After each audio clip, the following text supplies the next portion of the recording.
All right, so I was able to sit down this morning and watch some of the film from last night. I really tried to watch in detail the first team period, which was only 6 plays, and then the first inside run period, which was 3 plays. I'm going to produce a video here this morning or early this afternoon for you guys. It's going to be all pictures. There's no video, but I'm going to try to progress through the play with pictures and talk about some of it, maybe even draw some stuff on the screen. If you like this video at the end of it, please let me know, and I'll do another one. To my knowledge, there was 3 team periods last night, 3 separate team periods, so 11 on 11, multiple pass Skelly periods. I could do another one of these later on. I didn't want to do a long form video for this and have people not enjoy it or not be able to sit through it because it doesn't show any video. So on rewatch, there's a lot of things that make sense for real. This first period, even though it's team, is mostly passing situations, even though you see up here, this is a 1st and 10. And I think the offense gets a lot of wins here after each play. I will try to describe who I think got the win on each play in terms of offense or defense. This is 11 personnel, empty versus nickel. One thing you'll see consistently from last night is inside linebackers walked up, at least Queen is over here, versus empty. I think the defense gets out leveraged here. We got Stevens at left corner, Fuller at right corner, Humphrey and Clark and Williams as the safety, and Humphrey in the slot. And one thing you notice early on is Kyle Hamilton's not with the starting defense at all. Great play call to the 2 receiver side. Because we had Queen walked up, like I said, here, we get out leveraged. Pre-snap, it's 2 versus 1 here. I mean, you do have a 2 high safety look. All right, but pre-snap, this is really a 2-by-1 for the area that's being attacked. Post-snap, it becomes a 3-on-2 because this left tackle, which I think is James, is able to get out there. Look, there is an inside-out pursuit. Okay, guys pursuing from the inside-out. D lineman. Oway has a tendency to get upfield and get screened on. That is something that's still hanging on from last year. It's a tunnel screen, though. I don't think Queen should be walked up there, to be honest with you, when there's a 2 receiver side to his side, and no one walked out over there. He doesn't have the nickel to his side. The nickel is Humphrey. Humphrey's walked out over the trips. So we can match up in terms of numbers. 1, 2, 3 versus 3.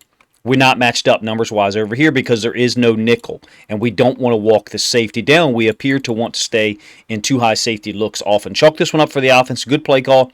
Lamar's first drill last night, besides just a movement drill, was throwing tunnel screens out to the right. So this appears to be something that we're going to do.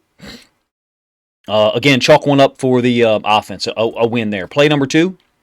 21 personnel, so we're switching personnel groupings. This looks like a second or third. It's like a second down in terms of the distance to go here. So these were situational versus the base 3-4. So you got Beagle and I think Oway on the field, and you got Queen and Bynes at inside linebacker, Clark and Marcus Williams at safety, Brandon Stevens as the left corner, Humphrey as the right corner in terms of personnel. So Fuller's off the field because it's our base defense. Oway and Beagle at outside linebacker. Like I said, I really love this design. Great design. We didn't do this a lot out of jokers. And this is a key breaker, especially for how the Bengals play us. So this is Davis. He ran his route from the right out into the flat. Usually when we get Ricard's on our left offensively, the defense, especially the Bengals, they would shift these linebackers over because they knew that the run play was going to be to the halfback or tailback to that side behind Ricard as a lead blocker. So this is a key breaker, him running out into the flats. You also get underneath route here. Watch Queen on this second picture.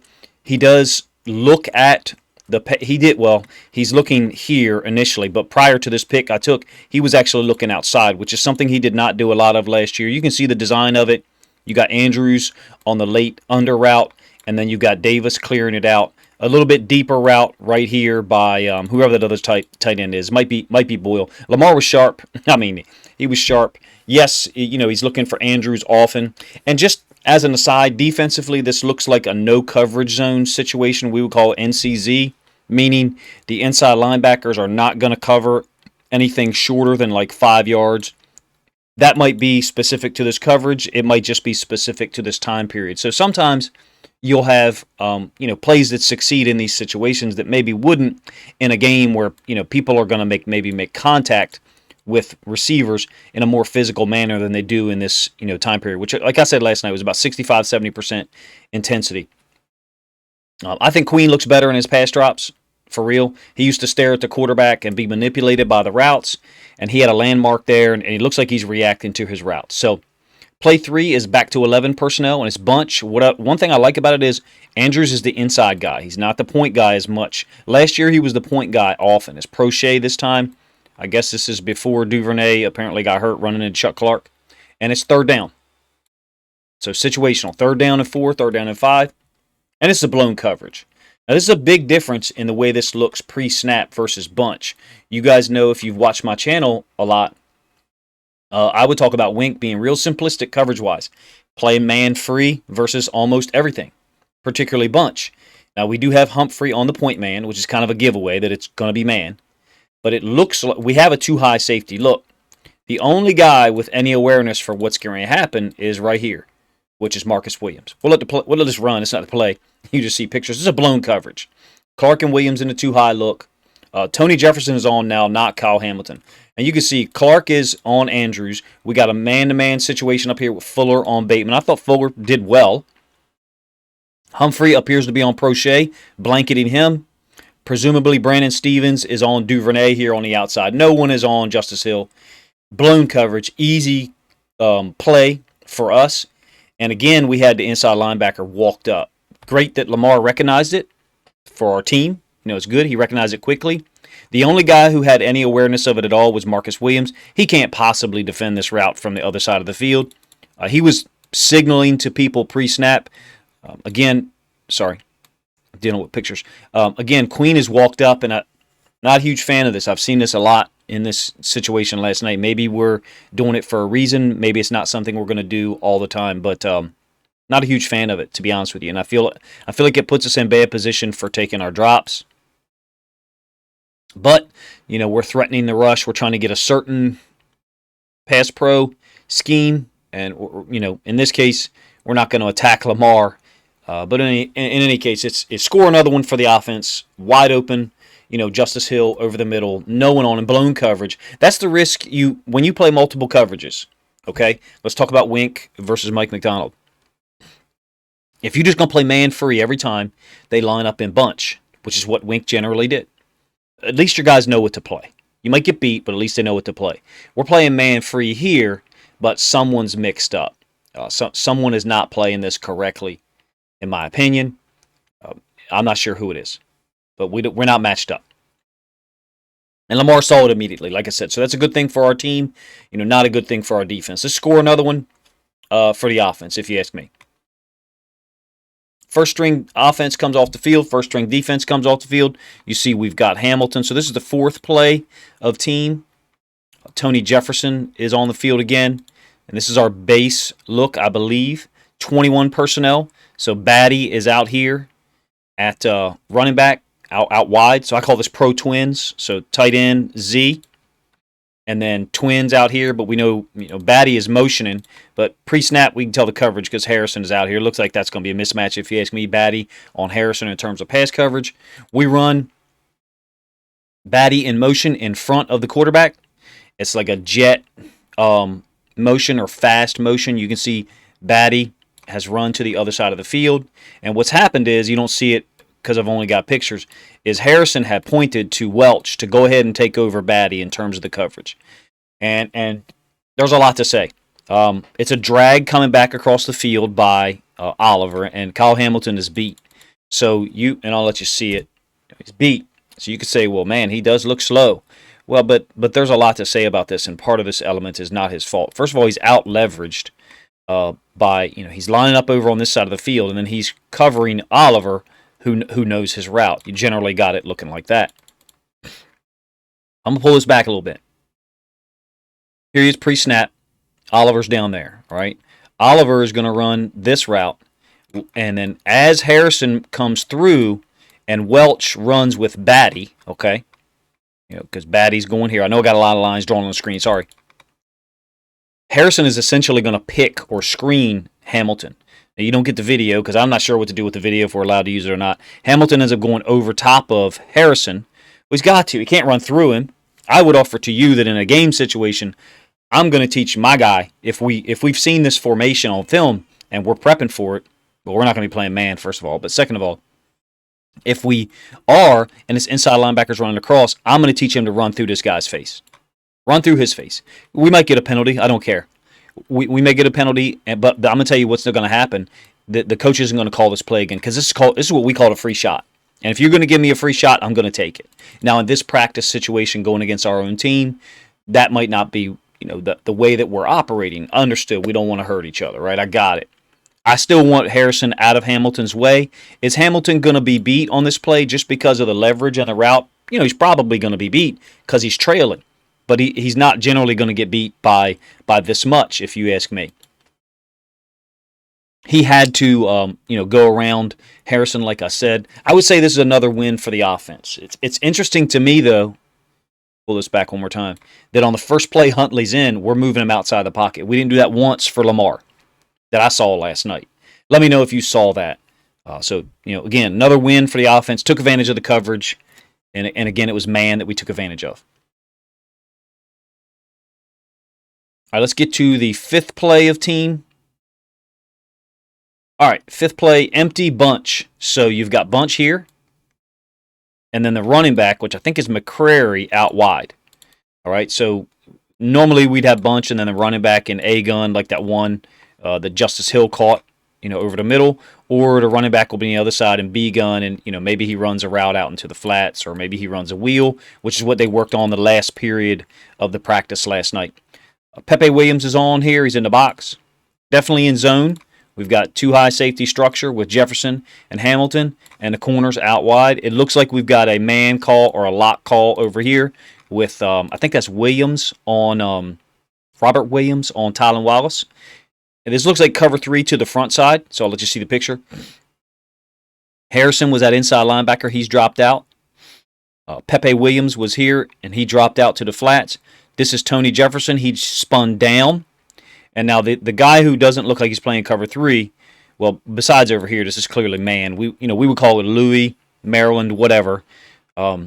It's man on the backside of 4x1 of empty. Is Welch. Welch is running with number 3 vertical. He has to. This is a good thing. All right, this is a good thing that let me get rid of all these lines. So we got man here, and the route is short. So Robert Williams is out of the picture. I think it's Robert Williams. If I got the wrong name, sorry. Kyle Hamilton is off screen somewhere to this side. If Welch doesn't run with this vertical, you could get a climb route that ends up, in this, and my angles are weird here drawing this up. You could get a climb route that's to this side of the field and no one's covering it. So when you get trips and you get a man call on the backside, those two things happening at the same time. So I know that this is 4 receivers. All right, I understand. But I'm explaining to you why it looks like man on Oliver running this route, why it looks like man by Welch. Because, and I give him credit here, this looks like he has understanding of the formation and how the coverage, how that formation could threaten the coverage. Oliver running that route, that line's drawn up, a little poor. Along with that route on the backside would mean Hamilton can't go with this. Hamilton's off screen, so you guys can't see him. Hopefully you can see these lines. Yeah, you can. Hamilton can't go with that climb route or that vertical because he's got the potential of, a couple other verticals, developing to his side on that on that concept.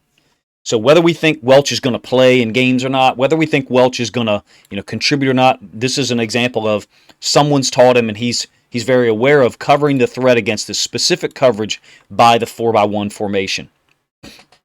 That's a real level of awareness. No one's open. Huntley has to scramble outside. I shouldn't say no one's open. It looks like maybe he could hit McCrary in the flats.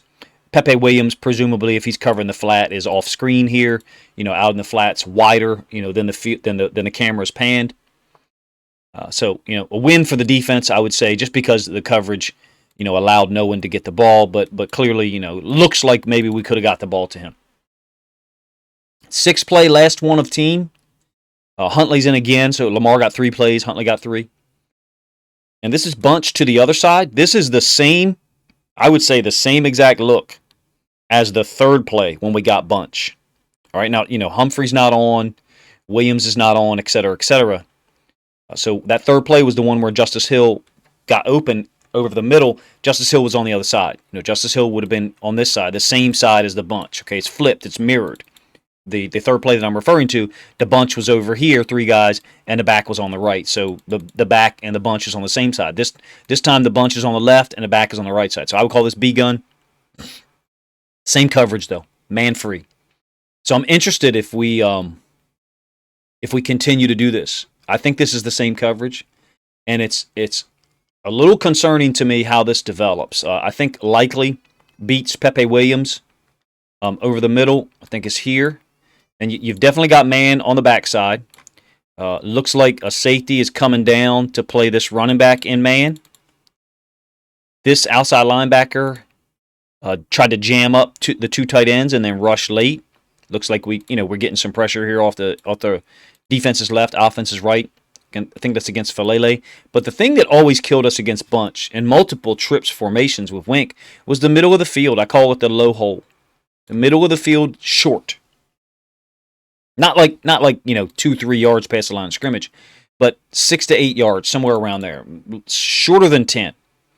And because we're looping, I think we're looping Harrison here. He's the 5th rusher. Let the next picture develop. Yeah, there's Harrison right there. He had been on the left and he had looped around.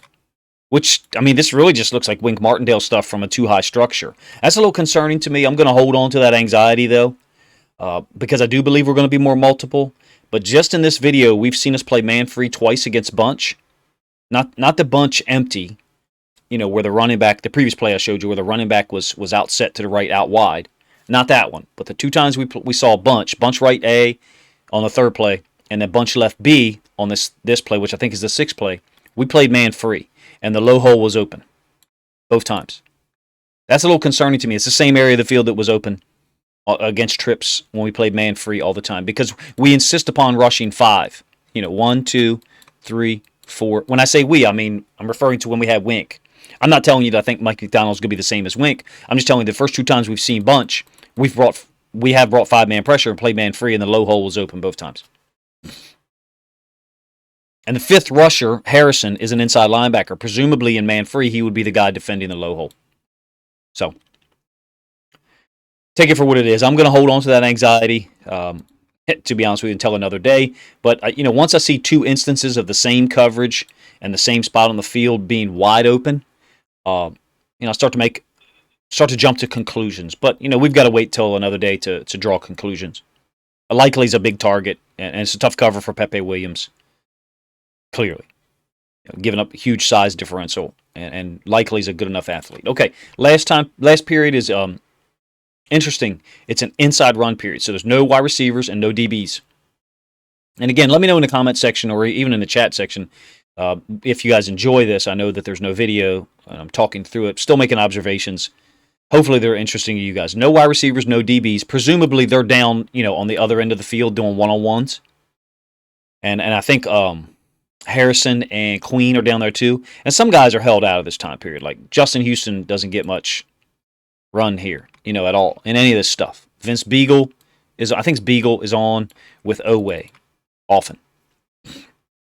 12 personnel under center, so 2 tight ends, tight end. And then we've got the strong safety, Jefferson, rolled up into the box. We're in our base 3-4. There's a lot of zone stuff here, guys. We talked about it in the video I put out Sunday. There's a lot of zone stuff. And first of all, you got Matabike doing Matabike things here on the run concept away from him, which is inside zone, not outside zone. Matabike, this is just what he does. This is what Justin Matabike does. He splits, double teams. He's able to stay in his gap and maintain his gap integrity. While it's moving, the gap is moving. We don't get the end zone angle, but the gap is moving, sideways, not horizontally exactly. Technically, it's should be some downhill push. Matabike is a 3 technique, and he's a problem backside. It's difficult for tackles to get to him, and you can see that he's winning against this tackle. He does a great job. He's very underrated against the run. Much better than he gets credit for. Clearly zone concept here. There's a mesh between Lamar and the running back. Later on, in a pass period, we saw us under center 3 times, and Lamar play fake to the running back, get back here, and then throw the football. We are going to be under center, it appears. I mean, if this is any, I don't think we're doing this to simulate the Jets. I know the Jets do run the ball a lot, So there's some similarity there. I think this is some of the stuff we're going to do. Oway's playing head up here. It's not a boot. It's not a bootleg by Lamar. It's just play action. So he would be vertically setting. You'll see it here in a moment when I get to the next picture. And our running backs are zone guys, the guys that we have right now. Davis, Clement, Batty. I think this is what they're meant to do. By the way, you've got a good fit by, I think this is Welch here. Looks like Welch is a good fit on the inside. I don't get the end zone. And you've got a good job by Linderbaum. And the front side guard will be the right guard, I guess Zeitler. They appear to be doing a good job. Davis looks solid to me. Jefferson is folding up there. So it's inside run. They know it's a run play. But look, that's typical. You tell the defense, hey, it's run. But play it honest. Get your read. Get your run pass read. Every now and then we would throw a pass set in there and see if those guys reacted to it. Another base personnel on defense, 3-4. And off screen here is Jefferson. By the way, Harrison and Queen are returning from wherever they were, presumably like a 6 or 8 minute period where they're working on pass stuff down on the other end of the field. 21 personnel. They've subbed off James for Sharp. I think that's Sharp at left tackle. So there's no safety in the box. It's a 7-man front because there's one less tight end. Linderbaum and Phillips do a nice job on this play, if you ask me. Another zone concept, guys. It's a lead zone concept. Ricard is trying to figure out where to fit, so it's a little bit different for him. He's got to find where to fit. He's got to read it just like the running back in some ways. And just like Matabike on the last play, we're the backside D tackle, Calais Campbell, is winning. I think Linderbaum and Phillips are doing a nice job here. Phillips is taking him over, and then you'll see Linderbaum work his way up to get Welch, which is the front side guy. This is what Linderbaum is meant to do. I'm not sure. I don't know that Phillips is really good at this stuff. I mean, apparently he is. He's taken over the front side D tackle. That is Linderbaum's helmet right there. That might not actually be Linderbaum's helmet. I saw it when I watched the video that he's able to get up to the front side inside linebacker, which is what you want. The backside guy, Bynes, Bynes isn't pressing the line of scrimmage here. He's not filling a gap that's closed. You don't fill closed windows. And you can see Calais Campbell's won against Sharp. So Bynes isn't going to run into Campbell's left hip for no reason. I think Bynes and all the inside linebackers have been practicing against these running backs, and he's wondering if the running back's going to try to cut it back through off of this block here, which is inside zone. That's inside zone to me. So we've been running zone stuff, clearly. I think there's clear evidence that we're running zone stuff. First 2 plays are zone runs, if you ask me. Is it all clean? No. We're dealing with some badass interior D tackles, nose tackles, D ends, D tackles for the Ravens. High-level group. Matabike and Campbell have won on the backside, I would say, both times. Campbell has won easily against Sharp. He's controlling him quite easily. All right, last one. And this looks like a 4-3. It's not personnel 4-3. Personnel-wise, it's still a 3-4. Here's Oway. And then this is Beagle, who is the jack, I presume, and he's on the backside as the stand-up or outside linebacker. We just walked him in the box. This is what we did with Matthew Judon a lot. That's Bynes, and I think that's Welch. Only reason why Harrison and Queen aren't getting any run is, like I said, they were involved in another drill. Here they are watching here. I think we did inside run one more time again later. I might be wrong. So, we'll see if those guys, if you guys want me to do another one, I didn't mean for this one to go on this long. If you guys want me to do another one and talk about it, I will. And hopefully they got their shot. We've used this before in Wink's system, like I said, this 4-3 look. Ricard seems to be getting the front side inside linebacker. This is a lead zone play, if you ask me. So we're stepping to Campbell. We're comboing Pierce with Phillips and Linderbaum. And Pierce does a great job getting his arms out on Linderbaum. Linderbaum tries to take him over. Looks like on the backside we're winning here with Zeitler against Matabike. Ricard and Beagle smash into each other. Beagle does a nice job of reading this and finishing this on the other side of the line of scrimmage. So he's not laying back and waiting for Ricard. He's attacking. You can see Beagle has inserted here. But Phillips and Linderbaum have done a nice job with Bynes. And I think that's Pierce. Phillips combo you saw in the last picture on Pierce. And then now he's working his way up to Bynes. And also Linderbaum, who got help from Phillips initially with the combo, he's trying to get his head to this side. Pierce has got his arm extended, though. He's doing a nice job. He's well trained. I saw a video last night where Pierce gave Linderbaum some credit, talked about how good he was. It's going to be a good battle. Very good for our interior three, Zeitler, Linderbaum, and whoever, all the left guards, all the guys working out left guard to go against our interior guys because there's some tough dudes.